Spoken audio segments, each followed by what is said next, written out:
자, 프리먼 헤스의 나비 공부한다. 우리 이번 단어는 성공의 길과 진리의 길에 대해서 이제 생각하는 시간이지. 자, 헤세는 나비에서 잃으면 안 되는 보편 가치도 있음을 이야기하고 있다. 자, 프리먼 헤세의 나비. 첫 번째 이야기부터 시작하자.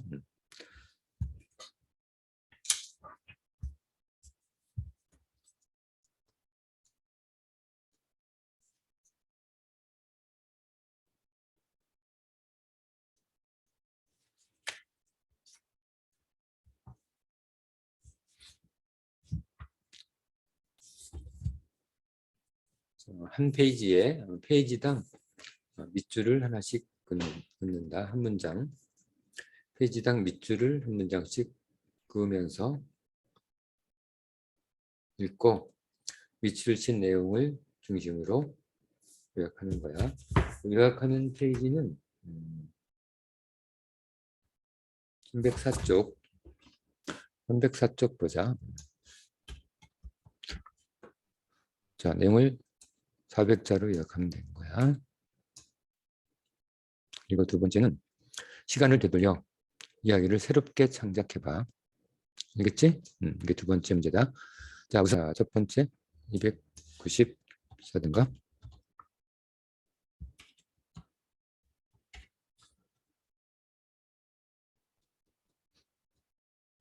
8살 때인가 9살 때부터 나비를 잡기 시작했다.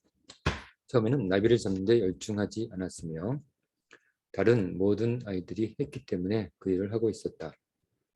그러나 그 다음에 두 번째 여름 10살쯤 되던 해 이 놀이에 완전히 빠져버렸다. 이 때문에 나는 나비를 잡는 것 외에는 아무것도 하지 않아서 어른들에게 염려를 끼쳤다. 일단 나비를 잡는 일에 빠져들면 나는 학교에도 가지 않았고 배고픈 것도 잊어버렸고 시간이 얼마나 흘렀는지도 알지 못했다. 수업이 없었던 날에는 주머니에 빵 한 조각을 넣고 아침 일찍부터 밤늦게까지 세상 모든 것을 잊어버리고 나비를 쫓아다녔다. 지금도 아름다운 나비를 보면 나비를 찾아 숲을 돌아다니는 열정이 느껴진 경우도 있다. 그 당시 나는 아이들만 느낄 수 있고 말로 표현할 수 없는 감정에 매료된다. 어릴 때 처음 노란 나비를 발견했을 때와 같은 기분을 느끼는 것이다. 또한 그럴 때면 어린 시절의 기억들이 떠오른다. 향기로운 잔디 냄새가 나는 더운 오후, 녹색 정원에서 시원한 아침, 신비로운 숲에서의 저녁. 나는 희귀한 보물을 찾는 방랑자와 같이 곤충 그물로 나비를 목표로 헤매었다. 그렇게 하여 아름다운 나비를 찾으면 그것은 희귀한 것이 아니더라도 재미있었다. 자, 밑줄, 한 문장 밑줄 친다.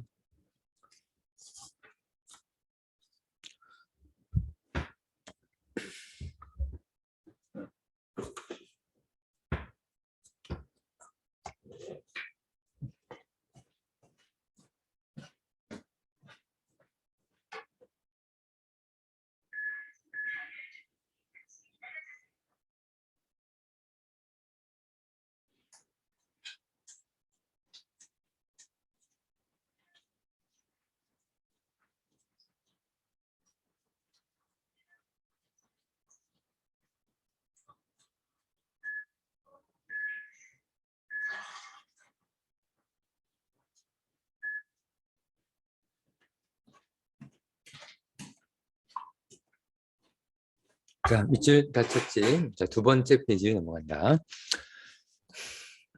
따뜻한 햇살 아래에서 나비의 미세한 날개가 노출된 나비가 줄고 있는 것을 보면 가슴이 뛰어 숨이 막히곤 했다. 각각 반짝이는 반점, 날개에 노출된 맥줄, 미세 갈색 촉각의 잔털이 명확하게 보일 때 긴장과 기쁨은 말로 표현할 수 없었다.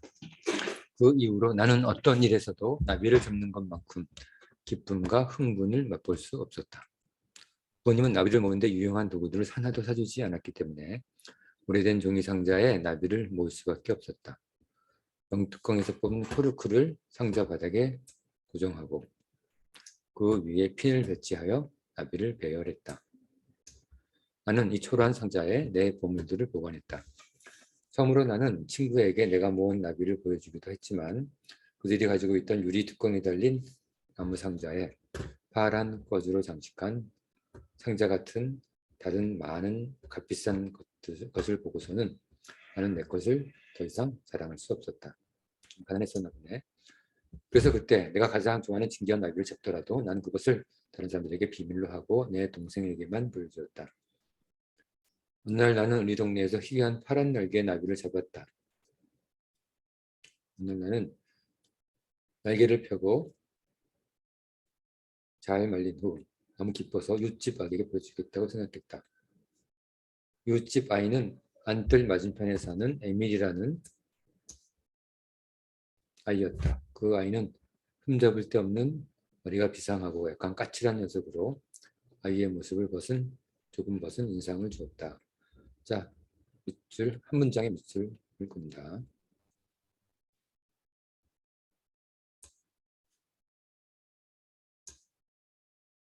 자, 다 했지? 자, 그 다음에 세 번째 페이지다. 그 아이의 수준은 별로 좋지는 않았지만 잡은 나비를 청소하고 정확하게 정리하는 기술을 훌륭했다. 또한 그는 찢어진 나비의 날개를 풀로 연결시키는 마술 같은 기술을 갖고 있었다. 어쨌든 그는 모든 면에서 모범적인 소년이었다.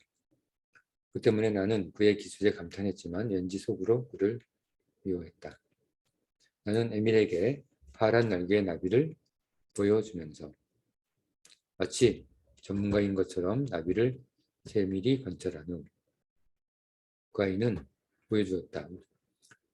세밀히 관찰한 후 그 아이는 에밀이지 나비는 희귀하지만 10페니만큼의 가치는 있다고 말했다. 그러나 그는 곧 트집을 잡기 시작했고 날개를 편 방식이 나쁘다느니 오른쪽 촉각이 꼬이고 왼쪽 촉각이 펴졌으며 두 다리가 떨어졌다느니 하면서 그럴듯한 말로 내 수신물을 흩어졌다. 나는 에밀이 말한 것들이 그렇게 중요하다고 생각하지는 않았지만 왠지 모르게 파란 날개 달린 나비에 대한 기쁨이 다소 무뎌지는 것을 느꼈다. 그날 이후 나는 에밀에게는 내가 잡은 희귀 나비를 절대로 보여주지 않았다. 자, 2년쯤 지난 지금 이는 꽤 성장한 소년이 되었으며 그때까지 나비를 잡는 데 대한 열정은 그대로 유지되었다. 그 당시 이웃집 에밀은 점나비를 번데기에서 키웠다는 소문이 퍼졌다. 내가 아는 친구 중 아무도 점나비를 발견하지 못했기 때문에 소문을 듣고 매우 놀랐다. 나 역시 오래된 책에 있는 그림을 본 것이 다였다. 나비 이름을 알고도 잡을 수 없는 것 중에서 가장 잡고 싶은 것이 점나비였다. 나는 책에서 점나비 그림을 계속해서 보고 또 다시 보았다. 자, 여기까지 한 문장의 밑줄을 그어보자.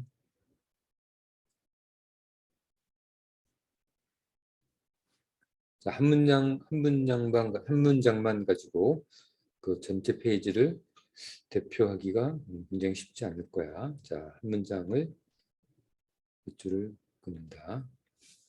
자, 다 했지? 어떤 친구가 나에게 말했다. 그 갈색 나비는 주로 나무줄기 또는 바위에 앉아 있으며 새나 다른 동물들이 자신을 공격하려고 할 때 거무스름한 앞날개를 펼쳐 아름다운 뒷날개를 드러낸다는 것이다. 이때 크고 반짝이는 패턴이 매우 이상한 모양으로 보여서 새들이 두려워 잘 달려들지 못한다고도 했다. 에밀이 그 신비한 나비를 가지고 있다는 소식을 듣고 나는 매우 흥분했다. 나는 그것을 보지 않고서는 견딜 수 없었다. 식사 후 나는 안뜰을 건너 이웃집 4층으로 올라갔다. 에밀은 작지만 방을 혼자서 쓰고 있었다. 그것이 그때 얼마나 부러웠는지 모른다. 방으로 가는 길에 나는 아무도 만나지 않았다. 나는 문을 두드렸다. 그러나 대답이 없었다. 에밀이 없었다. 혹시나 해서 손잡이를 돌리니 문이 열려 있었다. 어쨌든 나는 점나비를 한번 보려고 생각해서 방에 들어갔다. 방에서 에밀이 나비를 보관하는 2개의 큰 상자를 보았지만 그중 어디서도 점나비는 보이지 않았다. 그때 갑자기 나는 날개판에 그것을 놓았는지도 모른다고 생각했다. 그래서 날개판을 살펴보았는데 정말 거기에 점나비가 날개를 펴고 있었다. 나는 그 앞에 구부리고 털이 많은 적갈색 촉각, 아름다운 색깔을 가진 날개의 선, 그리고 뒷날개의 내부 선으로 양털 같은 푹신한 털을 자세히 보았다. 그러나 유명한 점납이 패턴이 보이지 않았다. 종이 뒤에 숨겨져 있었던 것이다. 수근거리는 마음을 달래고 나는 유혹에 매료되어 종이를 젖히고 핀을 뽑았다. 그때 4개의 큰 패턴은 내가 본 그림보다 훨씬 더 아름답고 밝게 그 모습을 드러냈다. 그 나비를 보았을 때, 자, 여기까지 한 문장만 밑줄을 본다.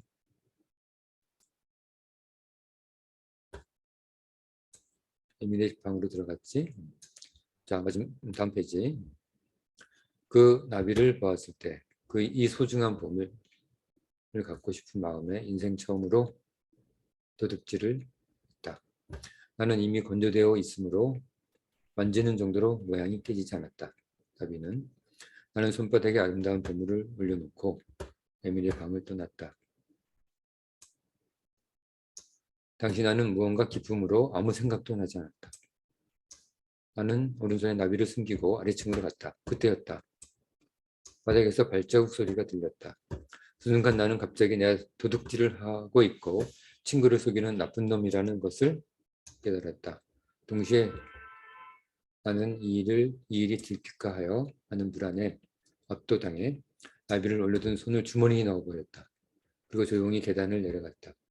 그러나 나는 하지 말아야 할 일을 했다는 부끄러운 생각에 휩싸였다.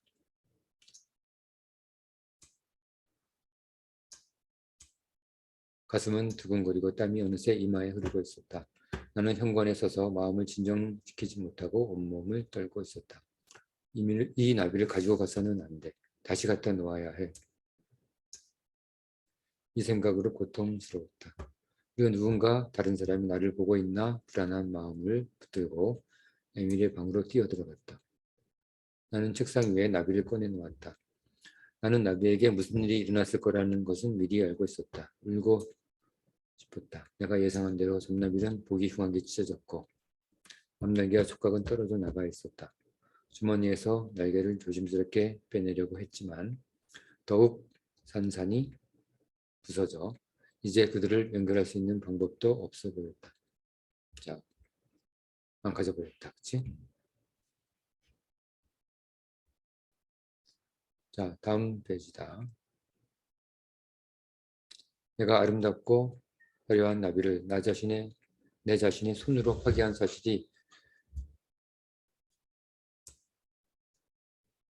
도둑질을 했다는 사실보다 나를 더욱 고통스럽게 했다. 날개의 갈색 분말이 모두 내 손가락 끝에 묻어 있었다. 또한 책상 주위에 부서진 날개 조각들이 흩어져 있는 것을 보았다.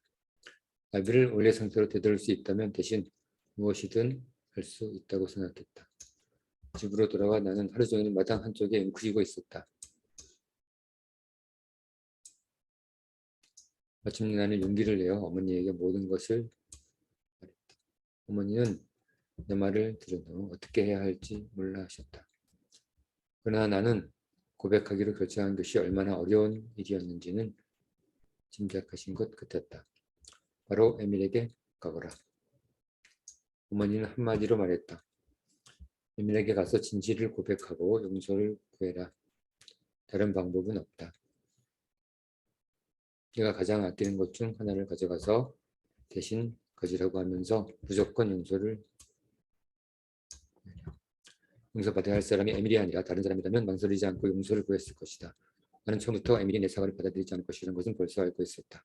어느새 밤이 늦어갔지만 나는 불을 불 용기가 없어 계속 집 근처에서 망설이고 있었다. 어머니가 내가 안틀 모퉁이에서 웅크리고 조용히 앉아있는 모습을 보고 조용한 목소리로 타이르셨다. 오늘 밤에 다녀와야 한다. 빨리 갔다 오너라. 자, 여기까지 중요한 한 문장의 밑줄을 본다. 자, 했지. 다른 사람만 다음으로 넘어갔다. 나는 에밀에게 갔다. 그는 나를 보자마자 흥분해서 점나비에 대한 이야기를 했다. 그런 점나비가 누군가 아주 쓸모없게 만들었으며 그 짓을 한 것이 사람인지 고양인지 모르겠다고 했다. 나는 에밀에게 나비를 보여달라고 부탁했다. 그이는 방으로 올라가 촛불을 켰다. 나비는 날개판 위에 있었고 날개를 고치려는 에밀의 대단한 노력의 흔적들이 보였다. 에밀은 날개 조각을 조심스럽게 다시 펴고 붙여서 배치했지만 원래의 아름다운 모양을 회복하는 것은 거의 불가능했다. 그렇겠지. 나비의 모습을 다 본 후 나는 그것이 내 짓이라고 말했다. 고백을 했네. 에밀은 화를 내거나 크게 외치지 않고 혀를 차고 한동안 부드러운 목소리로 이렇게 말했다. 이제 모든 것을 알겠다. 내가 그런 놈이란 말이지.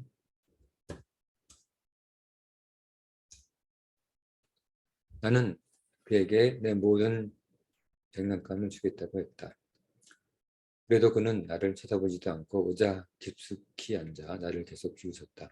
이번에는 내가 수집한 모든 나비를 주겠다고 말했다. 그렇게 할 필요 없어. 나는 내가 어떤 나비들을 수집했는지 알고 있어. 그뿐만 아니라 오늘 내가 나비를 어떻게 생각하고 어떻게 다루는지 충분히 알았어. 자, 여기까지 정리해보자.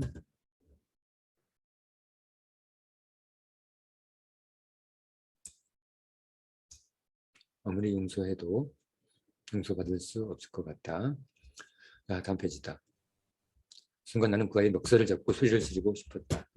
그러나 지금 나는 아무것도 할 수 없다는 것을 알고 있었다. 나는 매우 나쁜 놈으로 결정되어 있고 에밀은 정직한 사람으로 나를 비난하고 있는 것이다. 그리고 그는 나를 경멸하고 있다. 그는 화도 욕설도 내뱉지 않았다. 그저 경멸하면서 나를 바라보고 있을 뿐이었다. 그때 한 번 한 일을 바로잡을 방법이 없다는 것을 깨달았다. 나는 힘이 빠진 채 집으로 돌아왔다.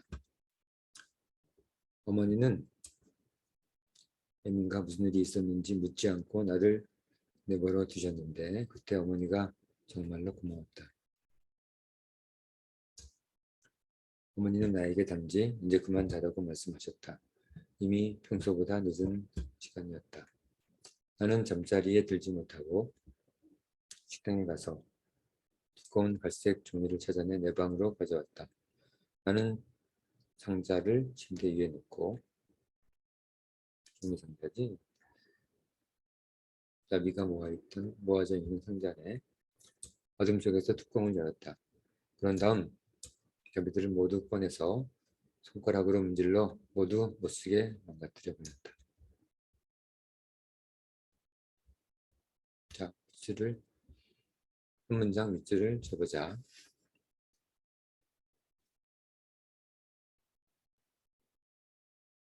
자, 다른 사람은 내용을 400자로 요약한다. 400자로 안 될 수도 있어.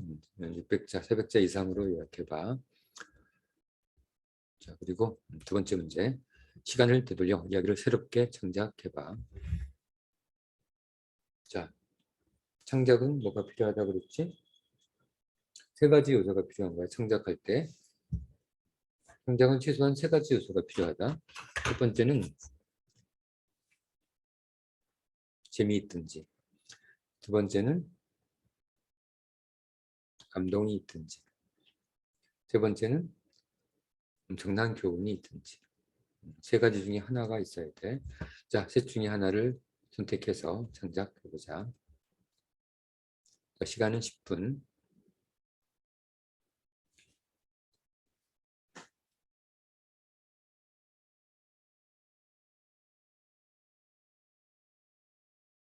자, 이번 시간은 헤르만 헤세의 나비를 읽어보았다.